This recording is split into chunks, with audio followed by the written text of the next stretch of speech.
All right, guys. So, doing an inventory of my junkyard bag. I got to go tomorrow, pull some parts for a Mercedes. Yes, I don't know why I have another German car coming into my garage, but I got to go pull some parts for a Mercedes. Since the market for a new one is definitely high price, so a junkyard part is going to be a lot cheaper than buying new and used online from what we've seen. So, gonna just do an inventory real quick, kind of go through, make sure I have everything. Obviously, I'm gonna need to make sure I have enough, the right torque sizes that I'm gonna need to pull the part, and just kind of everything else in general. And it's a good time to do a complete overview, make sure everything, if I need to replenish anything, and kind of just, upgrade if I need to as well too.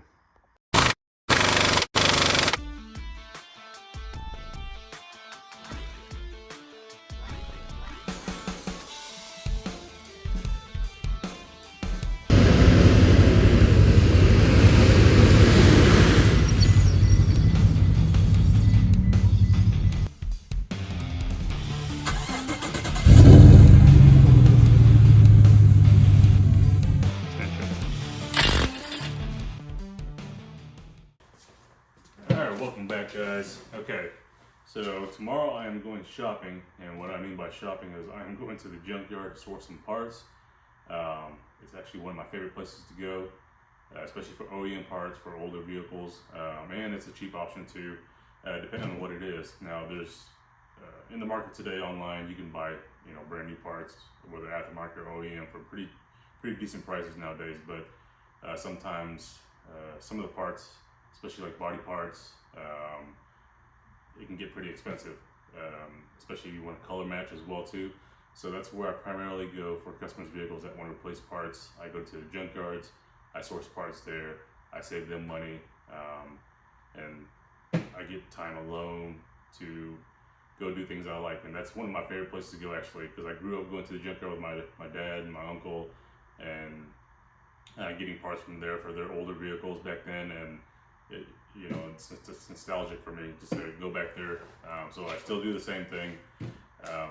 So what I got here is my junkyard loadout, and I kind of want to go through everything. So I figured, since I'm taking an inventory of everything, I'd share it with you guys, so that way you can see what I carry. And also, this gives me an opportunity to see if I'm missing anything, as well as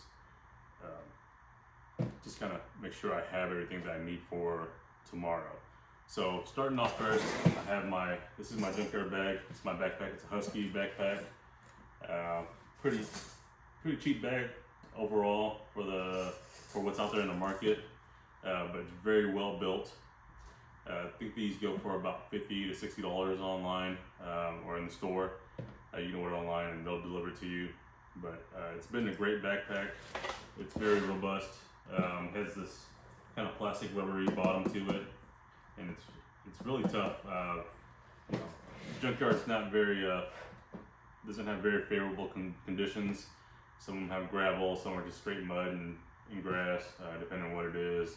And then obviously, you get the chemicals out there from the vehicles. So, but overall, the performance of this bag has been spectacular. I have no complaints about it. Now, when you do buy it brand new, the zippers and stuff are kind of stiff. The overall material is kind of stiff too. It does keep form and shape pretty well. It holds up pretty well once you kind of zip it all up. So, and the zippers itself are very good as well too. So as you can see right now, there are no contents in it, but it holds straight up.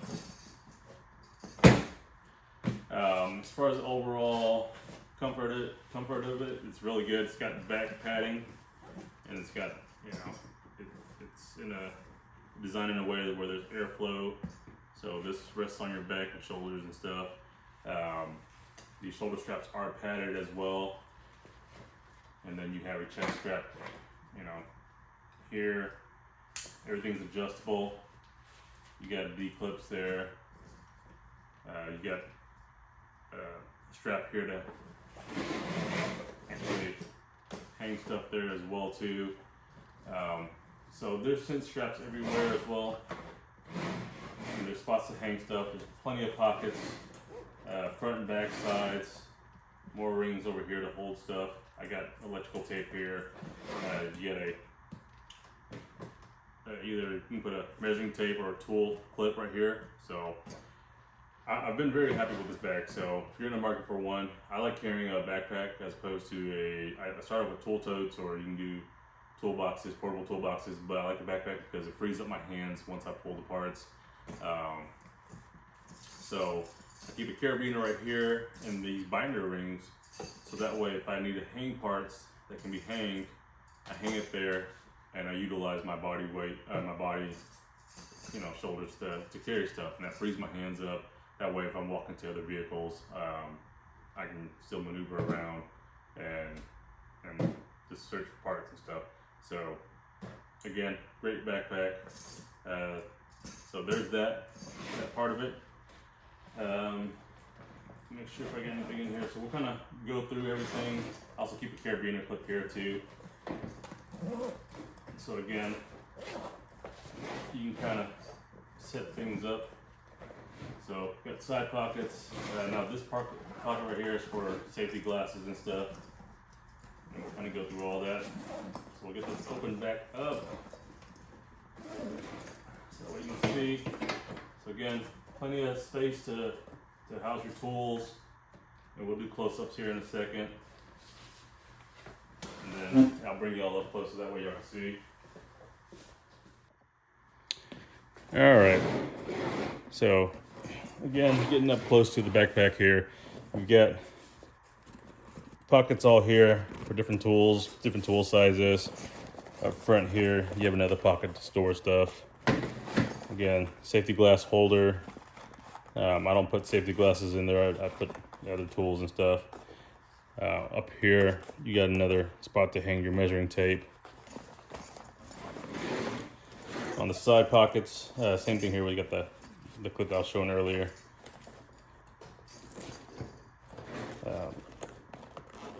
This one opens up all the way to the side like that, so you do have easy access to whatever you're storing here. It does have Velcro straps, so you can strap down your tools or whatever you need.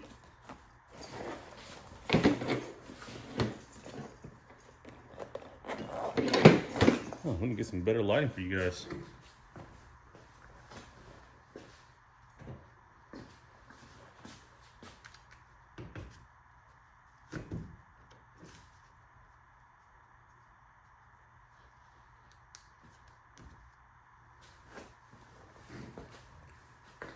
All right, so on the side here, same thing again. You've got the pocket, Velcro straps there, opens all the way up, so that's a really nice feature. And then you got pockets on the side here where you can put like screwdrivers and stuff, and there's another deep pocket right there. So this side doesn't have one like the other side. Now going into it, you have this kind of clear pocket. You can keep whatever you need in there, paperwork, stuff like that. And then you have one right here that's not clear, but still two good sized pockets. And then inside here, where your main bag is, you can see the bottom, that plastic bottom. So if you spill any fluids inside here, it's going to collect down here. You can get it cleaned up. It's not going to soak through your bag or whatever. If you got parts inside here that are greasy, or you got, you're pulling a power steering pump and that fluid leaks all into here. Once you go throw this in your truck or your vehicle, it's not going to leak into your vehicle. It's going to stay collected in here. That way you get it cleaned up. You've got plenty of pocket storages here, and a elastic strap that's kind of sewn into the backing, and you can it holds your tools in place, and then you got your pockets here. So you can organize this backpack very well to your needs. All right, so that's the backpack. Y'all seen it now. Again, a great asset to have. All right, now as far as fluids that I carry WD-40, and I carry a can of PB Blaster. That's just Most of the vehicles sitting out in the junkyard, they're subject to rain.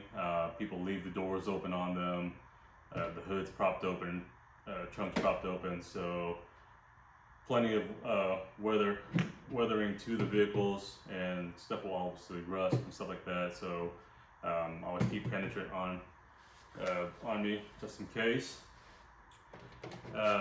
So now, as far as the backpack and what I carry, so let's just make a note. Some of the stuff you'll see here, I do when I go to the junkyard. Some of these junkyards do sell vehicles for really cheap as well too. So that's an opportunity for me to look at the vehicles as a possible flip. So I do flip cars on the side. So when I buy these cars, you know, there's an opportunity if I go there and I see something that, you know, it's really cheap, that just needs some. If I look at it, I know I need some work. Obviously, most of these. They do tell you up front that they do need work, and I look at it, okay. So I keep electrical wire and a battery cable just in case. Sometimes, you know, a vehicle may be listed as bad and it's not starting or something, and it could just be a ground wire, it could be a bad battery cable, so there's that. Along with that, I keep an OBD2 reader, so that way if there's a check engine light, I can read into it and see, okay, what's wrong with the vehicle, and that kind of helps me as well diagnose before I, you know, potentially purchase something that I don't want to purchase that may end up costing me more. So I keep this on me. All right, so pliers.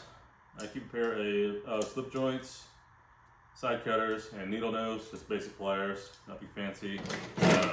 And then one hose clamp plier. Not hose clamp, but just a hose plier, so a long reach one. That serves two purposes. One, for pulling off hoses, and these work really great for squeezing connectors. So if I'm pulling off a sensor or something and there's connected to it, you know, it's got dirt on there, it's been sitting outside, and or it's dry rotted, I just use this as well to kind of pull the connector off. Ratchets.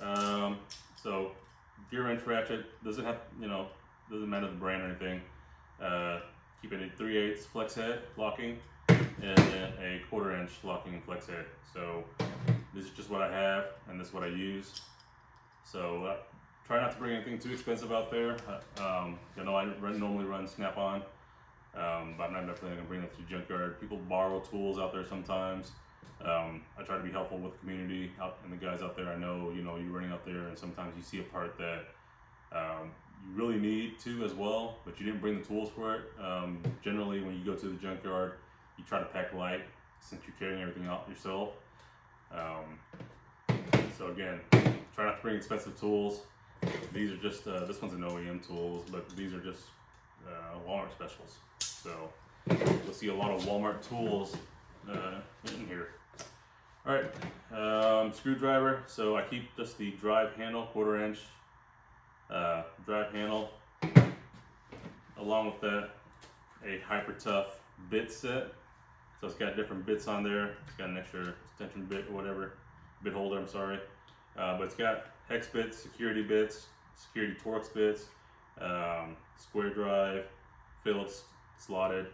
So a variety of bits. And these are fairly cheap. I think they're like $5 at Walmart. So along with bits, in this little small case, this is just a storehouse case from Harbor Freight. I've got some more security Torx that goes up a little bit bigger. Some security Allen, same thing, goes up a little bit bigger. The security Torx is by Titan Tools. I think this set is $7 on Amazon. Same thing with this This is performance tools for the security Allens. And then a smaller Torx.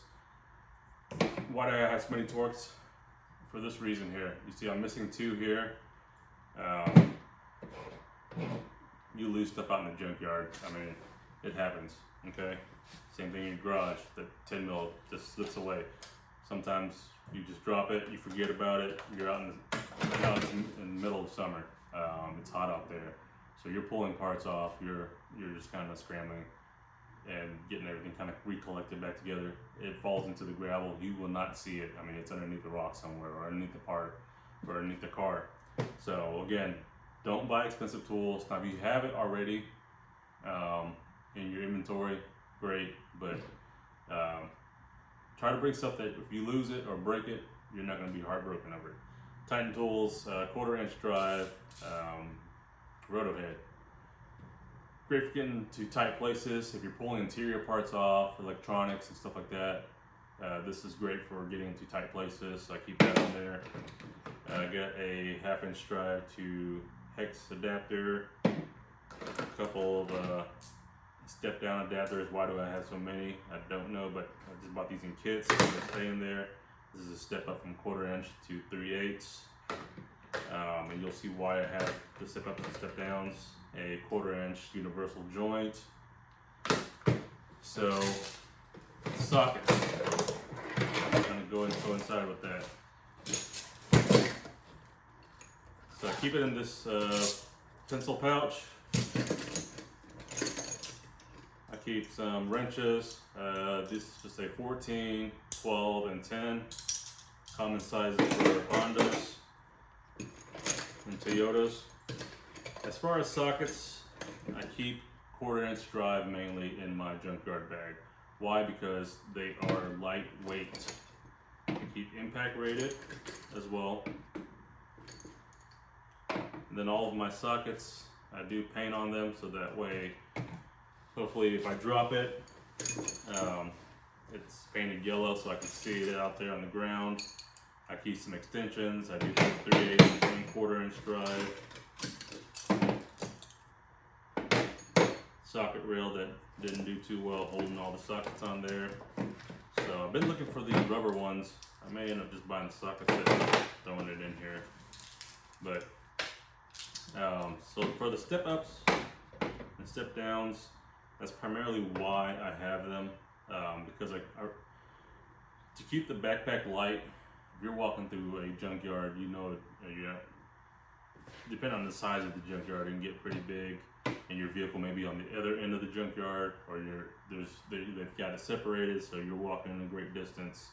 You don't want to carry a heavy backpack, especially with parts strapped to it as well too. So I keep 1/4-inch drive, so that way, if I need to have enough leverage where I'm using 3/8 drive ratchet, I can just stick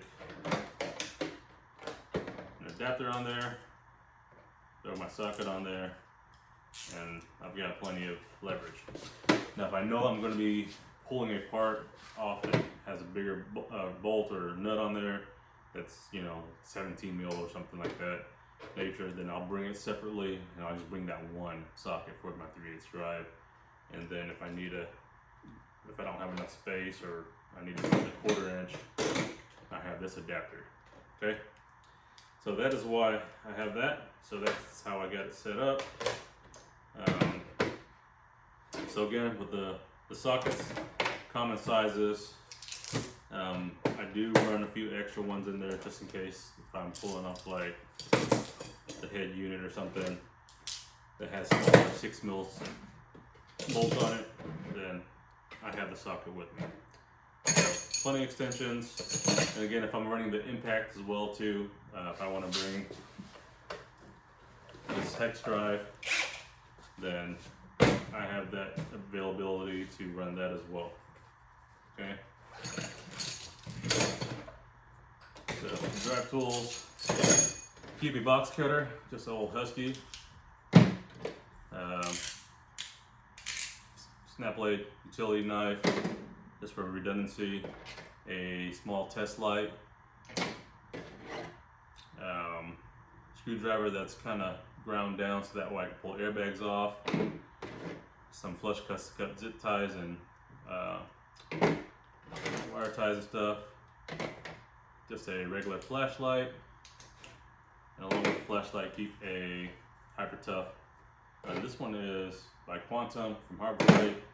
I got a Hyper Tough headlamp. So, and this is very lightweight. It's comfortable too, so it's really thin. So that way, if you put it on, you can put it on your hat or whatever. Little plastic trim tool. These come with all the kits that you get on Amazon. A marker, just in case you need to mark parts. Some Hyper Tough picks. Okay. And then a mini hacksaw if you need to cut something off. and then some gear wrench, Allen wrenches, just a bit holder that I got two number 2 Phillips on there, a short one, and then an impact one. So this one will go on the screwdriver, and then the impact one if I'm running this. Just some spare gloves.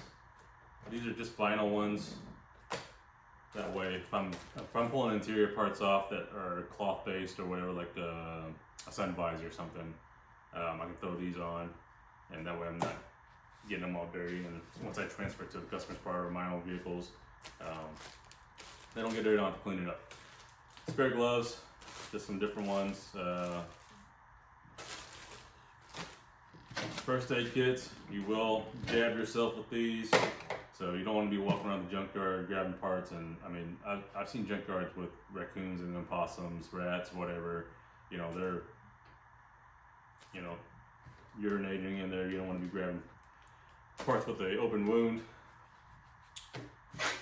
Some gloves, and then extra pouch that I throw some of this stuff into, so that way I try to keep everything in here organized and in place, and it's just not all scattered around, so that way I can just easily grab stuff.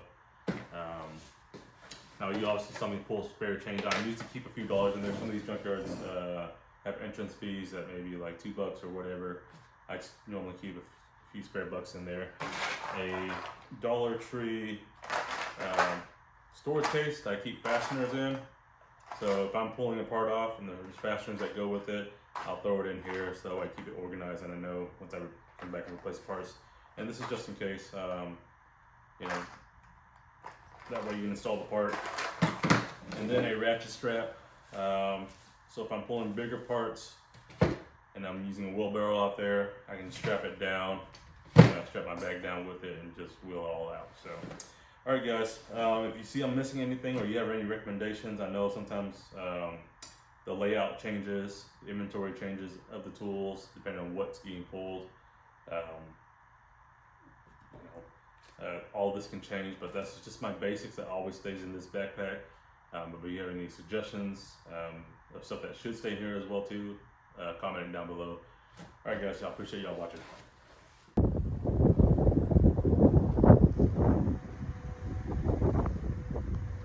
Here's some rain coming in. Hope we get some.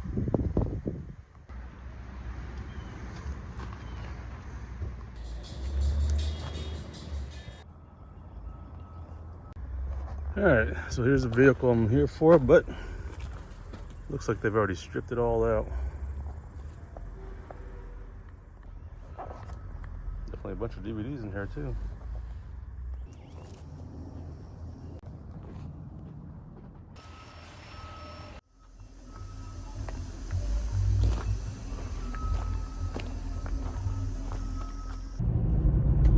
Well, that was a bust. So I called Thursday. The Mercedes is still full intact, but just got there today. It's Saturday, and it was completely stripped out, interior, exterior parts. So it looks like whoever pulled the parts must have had a wrecked car that they needed to get everything replaced on. So, yep, that's just how it goes sometimes. If you're a day late, you know, junkyard, you just got to beat the next person, or you know, that's in line. So, all right, so we're just gonna keep researching, see what else we can find.